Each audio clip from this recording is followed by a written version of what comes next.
sekolah memberikan ilmu kita, pengalaman kita, dan apapun yang kita bisa berikan kepada anak kita.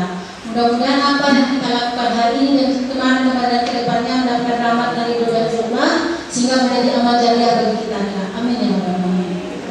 Salawat dan salam terpulang kita inginkan bagi dunia kita Nabi besar Muhammad SAW seraya mengucapkan Allahumma sholli ala sayyidina Muhammad wa ala ali Muhammad. Mudah-mudahan kita umat beliau mendapatkan syafaat beliau di akhir nanti. Amin ya rabbal alamin. Terima kasih kami ucapkan sebelumnya kepada Bapak Ibu semua yang sudah bersedia memenuhi undangan kami untuk hadir di ruangan ini untuk membicarakan atau memberikan beberapa informasi yang sudah kami peroleh yang harus kami sampaikan dalam waktu dekat kepada Bapak Ibu semua. Kami minta dulu kesepakatan dari Bapak Ibu guru, boleh menuliskan dalam kertas, nanti akan kita bacakan satu persatu sebelum kita mulai. Kita ambil sampelnya beberapa orang. Tak perlu dituliskan namanya, dituliskan aja kesepakatannya pengennya ini kegiatan kita ini bagaimana berlangsungnya supaya lebih efektif. Silakan mulai setelah dikalikan kertasnya.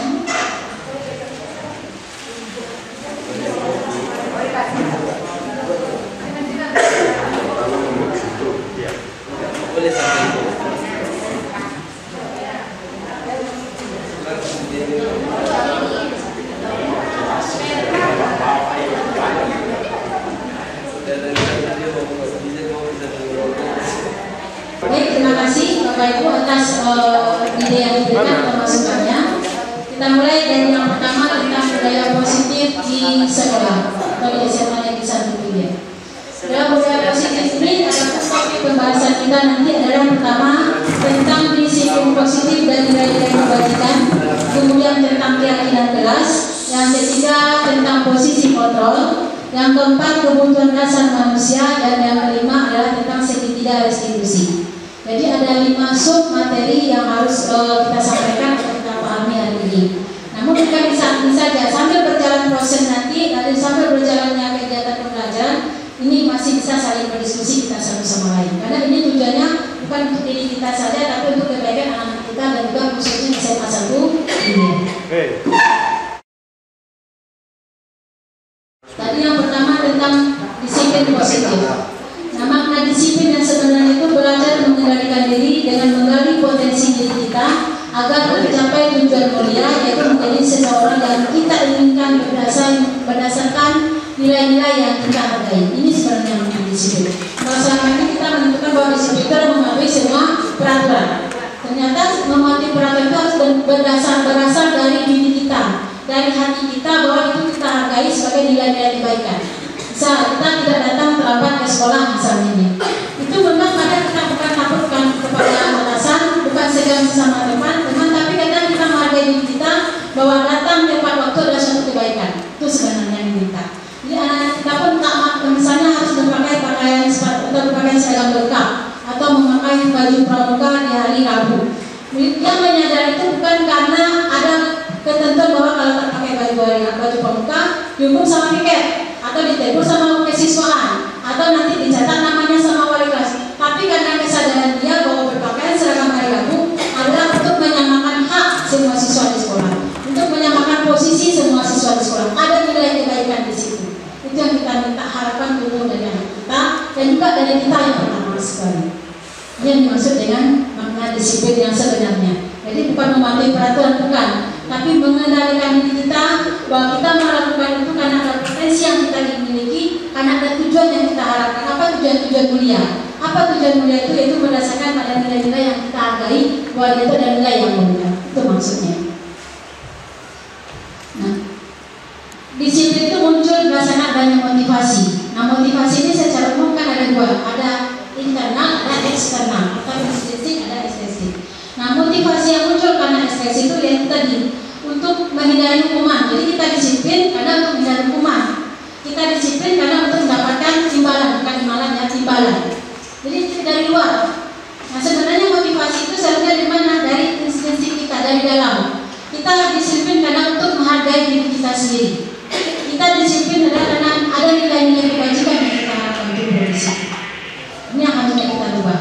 Dari yang motivasinya eksternal sifatnya, tapi harus kita ubah menjadi motivasi itu karena instruksi eksternal atau di dalam internal. yang motivasi positif tersebut. Nah, tadi kan ada nilai-nilai kebajikan yang kita harapkan, yang kita jadi pedoman. Apa nilai-nilai kebajikan itu? Merupakan sifat positif manusia yang merupakan tujuan mulia yang ingin dicapai setiap individu. Nilai-nilai tersebut bersifat universal, lintas bahasa, suku, bangsa, agama maupun latar belakang.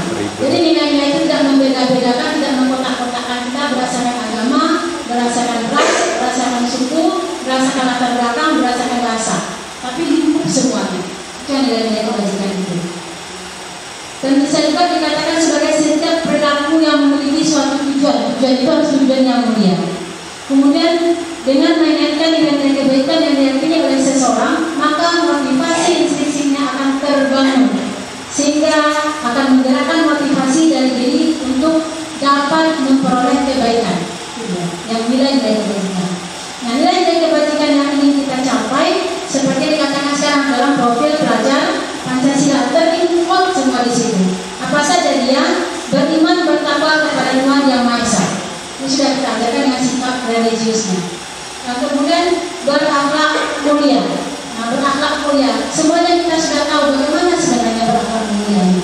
Yang berkarakter baik itu seperti apa. Yang ketiga, bernalar kritis. Nah, bernalar kritis ini bagaimana kita terapkan bagi kita juga. Kemudian berbineka global. Ini biasanya kita menghargai sesama, berbeda suku, berbeda agama. Kita saling menghargai. Kemudian bergotong royong. Jadi apa yang kita lakukan sifatnya gotong royong, kebersamaan, kolaborasi.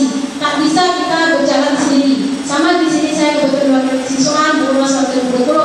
Tak akan bisa kami berjalan tanpa ada bantuan dari Bapak Ibu. Dan yang terakhir adalah kreatif. Nah, kreativitas inilah yang diminta mungkin dalam proses pembelajaran. Nah, keyakinan kelas itu, kalau selama ini kan peraturan kita tidak boleh hadir ke sekolah 15 menit sebelum pembelajaran dimulai. Ini kan keyakinan karena seperti kita katakan tadi, kita saling berkomitmen, saling menghormati. Nah, jadi ada keyakinan-keyakinan yang kita sepakati sebelum proses pembelajaran. Ini yang kami harapkan nanti Bapak Ibu di pelajaran ataupun Bapak Ibu kebetulan masuk di kelasnya, pada jam pelajaran kita buatlah keyakinan kelas ini di jam pelajaran kita. Nah, caranya bagaimana? Caranya macam-macam. Bisa dengan minta pendapat dituliskan di depan. Bisa dengan kertas seperti ini kita kumpulkan, nanti kita bacakan, disepakati. Bisa juga dengan kertas Bapak Ibu kasih double tip, suruh anak nempelkan di depan. Nah, mereka suka juga tuh kalau anak apalagi pakai kertas yang warna-warni. Kayak kertas warna-warni itu. Pasti masih itu. Kita langsung menempel di depan. Nah, tulis, pilih sesuka warna favorit mereka. Mereka suka biru, suka ungu, suka pink, mereka ambil, mereka tempel. Nah, di situ nanti kita bacakan atau ketua kelas membacakan. Nanti disepakati ya, nah, sepakat yang tertulis, sepakat Bu. Nah, jadi kalau sudah kita sepakati, itulah kita jadikan sebagai keyakinan kelas kita untuk proses pembelajaran. Nah, semua keyakinan itu untuk memenuhi kebutuhan dasar manusia. Karena manusia itu punya sifat keinginan untuk bertahan hidup, seperti tadi makan di kantin. Kita memenuhi kebutuhan mereka, tapi ada jadwal-jadwalnya, bukan sembarang bebas. Kemudian kebutuhan yang kedua untuk penguasaan. Kebutuhan yang ketiga untuk kebebasan, yang keempat kesenangan, kasih sayang dan rasa diterima. Kemudian penguasaan, bahwa anak ini merasakan bahwa dia punya kekuasaan untuk di sini. Artinya di kelas ketika mereka berbicara, walaupun kadang anak paling bandel, izinkan dia. Bu, begini, dengarkan saja apa kata-kata dia. Mungkin dengan cara yang sopan atau dengan cara yang tidak sopan. Disitulah kita mengarahkan. Kemudian kebebasan. Nah, dalam belajar ada anak kita tuh yang belajar tuh pena, tek. Ada yang belajar tuh di sini, pindah ke sini. Karena anaknya kinestetik.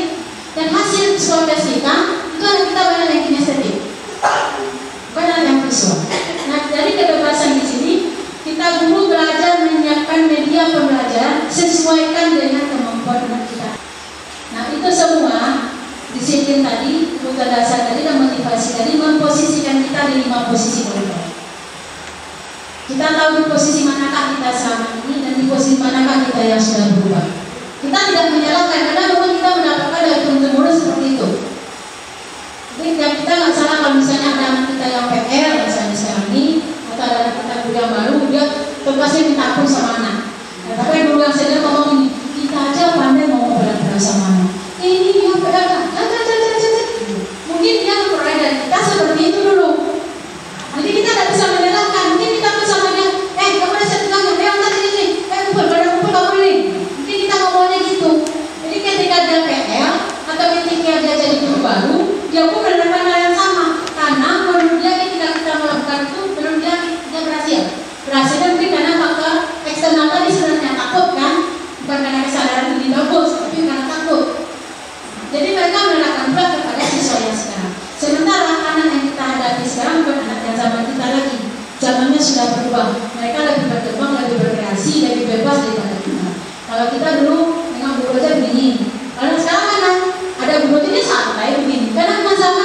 generasi Z seperti itu. Generasi teknologi itu memang seperti itu. Maka kita dituntut merubah diri kita, mendidik anak sesuai zamannya. Jangan dituntut sesuai zaman kita. Ini posisi kontrol itu ada sebagai penghukum. Nah ini dia nih, kita akan sering nih kan, kamu ini sampai tangan kiri kita pun begini-begini sama anak kita. Dan terlambat kamu lagi terlambat. Nah ini posisi kita sebenarnya sebagai penghukum. Yang kedua kita sebagai pembuat merasa bersalah. Nah ini kita kalau kelas sering nih, kamu lagi nanti ibu juga kadang-kadang tegur sama mobil, ibu lagi kadang-kadang sama kepala sekolah, ya kan? Jadi anak itu merasa karena aku lagi istri dari kepala sekolah, jadi rasa bersalah sama dia. Inilah posisi kita, ya kan? Nah posisi yang ketiga ini sebagai teman. Gimana juga kita nih, ayolah nak, coba lah bantu ibu, kita kan teman, ayolah bro, ya kita gitu sama anakku. Nah ayo guys, kita bantu guys. Posisi kita. Posisi yang kelima, yang keempat sebagai pemantau. Nah, pemantau ini nampak aja nih, si A tak bisa ini, kata aja. Bajunya tak seragam, tapi tak ada perubahan. Maksudnya tak ada kalau tidak berubah, kamu kenapa? Ya udah sampai di situ aja. Ada lagi perbaikan pengalaman apa. Nah, posisi yang ideal yang diminta sekarang ini adalah sebagai manajer. Ini manajernya bukan rumah ya, impon ya, tapi manajernya kita manajer. Manajer ini apa maksudnya? Bahwa ketika anak melakukan kesalahan, kita tanya dia. Ini kasus berikutnya kemarin nih Cornelius dengan si Ari. Jadi antara Cornelius dengan si Ari juga seperti itu.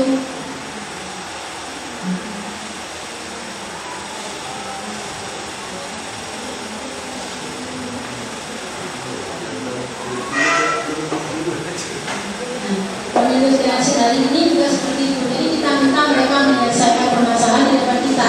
Apa konsekuensi mereka berdua, kesepakatan di luar mereka berdua, tapi di depan kita. Dan mereka berjanji tak akan berulang kembali. Juga mereka yang mengatakan, mereka yang saling berbincang ya, kita nanti saling apa lah ya, kita saling menghargai lah kalau ngomong.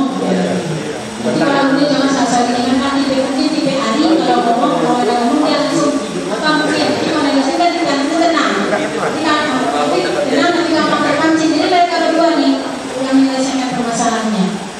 Nah ini salah satu cara untuk menyelesaikan mengembangkan disi positif di sekolah. Oke, terima kasih buat Pak Jem ya. Sebenarnya yang bersama itu adalah kesepakatan kelas yang kita sudah kita yakini.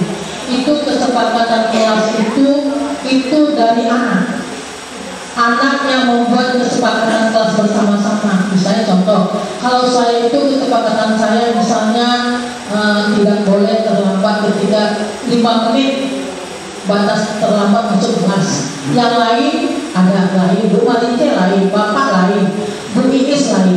Jadi kesepakatan kelas yang sudah dibuat bersama-sama itu kita jadikan merupakan keyakinan kelas. Yang inilah yang harus kita yakini bersama-sama. Sehingga apa? Sehingga proses pembelajaran di dalam kelas itu bisa merasa aman dan nyaman. Jadi ketika ada anak tidak melakukan melanggar, misalnya anak sering saya kemarin contoh adalah Cornelius ini dalam restitusi saya dia selalu terlambat masuk kelas. Kenapa? Dia selalu dinanti. Padahal kesepakatan kelas dan juga kita jadikan keyakinan kelas itu tidak boleh terlambat masuk jam pelajaran. Kita ingatkan lagi dia dengan apa yang sudah kita yakini bersama-sama. Itu Pak ya. Nah, itu aja mungkin boleh.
kehabisan jalan. Jadi ada alat kata yang kadang kerja pagi, jadi kadang langsung lama maintenance.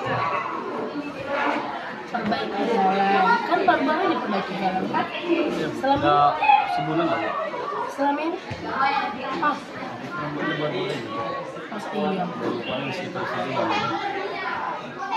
Bukannya dari awal ibu masuk di kelas ini sih kamu memang sering juga mbak, sering juga mbak datang, ya kan? Ada semua. Kenapa itu? Kadang Bu, kalau misalnya apa, kalau malamnya hujan, jalannya becek, jadi kadang bersihin baju dulu ataupun bersihin sepatu. Jadi teman-teman yang lain mereka juga tinggal di dalam juga ya. Sama juga nih, kami ramai juga nih. Kenapa? Iya. Maksudnya kan berarti kan semuanya kan mereka kan terlambat datang ke sekolah. Ini sengaja atau gimana? Nggak ada sih. Jadi kadang apa, kalau kan itu hujan becek jalannya, jadi nyuci kereta dulu di apa, di jalan, jalannya lama. Nyuci kereta dulu. Kalau nyuci kereta dulu kan otomatis kan udah memakan waktu yang lama.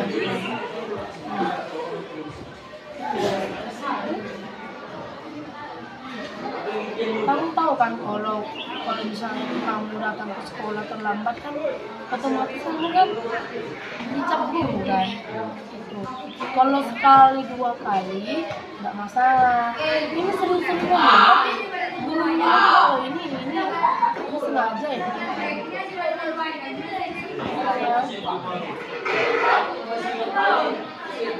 Kalau dibanding kelas kemarin sama yang sekarang memang lebih bagus yang sekarang, ya kan? Kamu kan dulu bukan banyak itu, kalau banyak kan? Tapi kalau bisa ya, walaupun sudah lumayan perubahannya sekarang, janganlah. Sempat kan misalnya nih, kamu bangun berapa?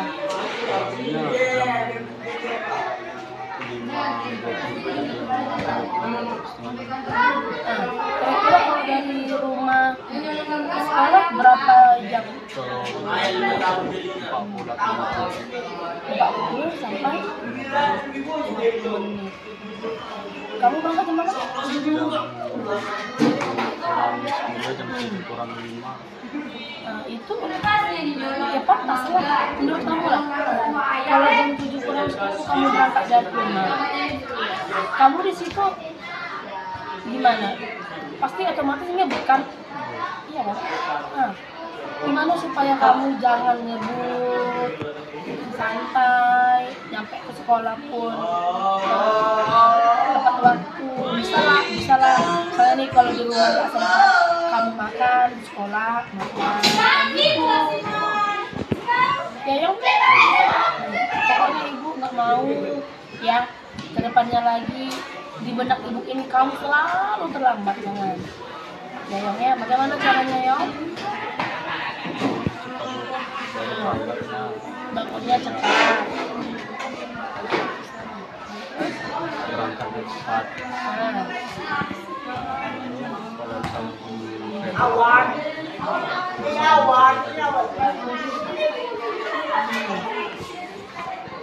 Terus apa lagi selain itu?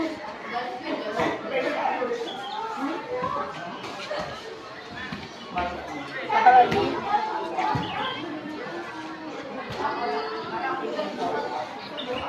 Tapi kamu berjanji. Coba deh.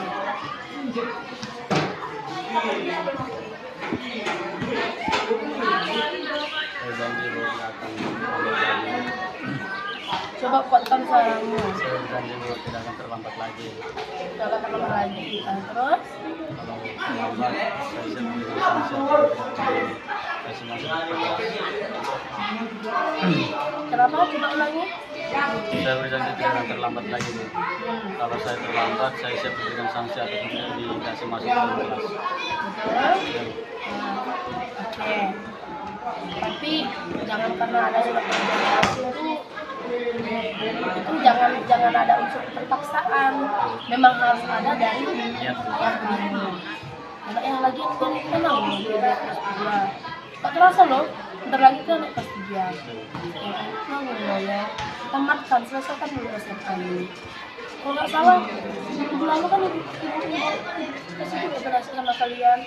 Ya, kalau tamatkan SMA ini, mau berapa tahun lagi kemungkinan kuliah bisa lagi. Karena ada ijazah SMA, kita bilang kan, ada kamu dengar atau kamu terlambat, terlambat tahun lalu. Iya kan? Sayangnya, akhirnya jangan cuma itu aja, belajar juga, tugas-tugas juga, tugas-tugas semua itu, ya. Jangan ya loh Bu, banyak itu yang kosong, tugas-tugas semua, ya. Selesaikan itu, ya. Yakin kamu pasti berubah, sayangnya, oke?